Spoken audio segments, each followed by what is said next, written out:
अपन मोला हाँसिया थी सुरतम तोर डवासिया थी।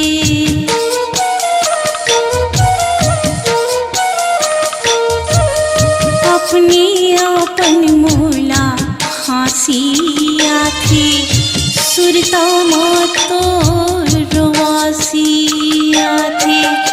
काजा दुडारे तूने हाथे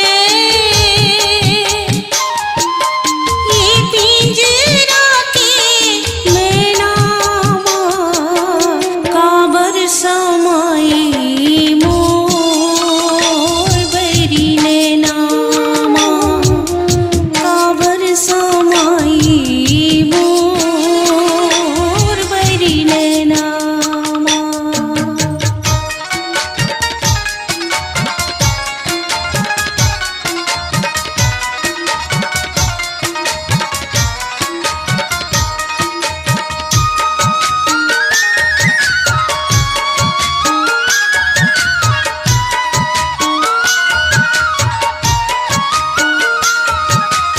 हाथी घटा करिया घन घोर झूमर जाथी मयूर मन मोर।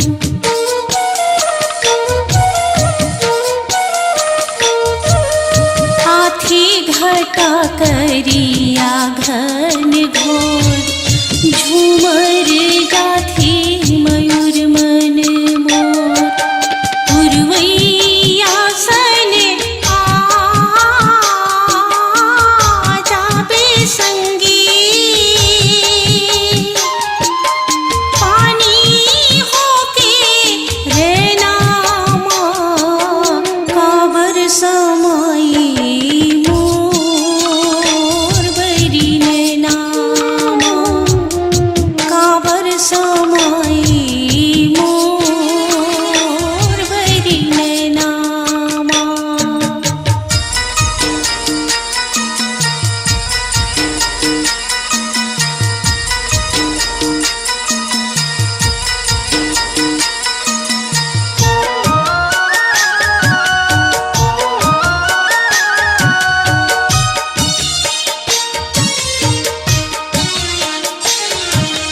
कहोगी मूला तुर गीत गा के नाची की मन होथी।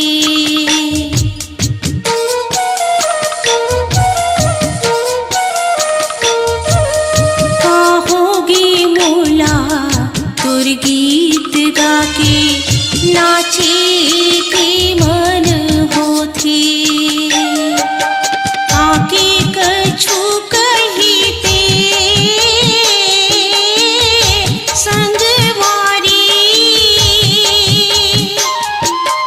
माया की बोली बैनामा काबर समाई मोर बैरी ने नामा काबर समाई मोर बैरी ने नामा। झूलत रही चेहरा तोरे ये हृदय के ऐनामा काबर समाई मोर बैरी ने नामा काबर समाई मोर बैरी ने नामा काबर समाई मोर बैरी ने नामा काबर समाई मोर बैरी ने नामा। अपनी आवाज को दीजिए एक नया मुकाम। डिजिटल रिकॉर्डिंग की दुनिया का जाना पहचाना नाम स्वरांजलि, जहां गूंजती हैं ध्वनियां अपनी माटी की सौंधी सुगंध के साथ। छत्तीसगढ़ी संगीत के विविध रंग जो पहुंचाते हैं पूरे प्रदेश में डिजिटल रिकॉर्डिंग के संग। स्वरांजलि स्टूडियो, नेमीचंद गली नंबर 2, गंजपारा, रायपुर।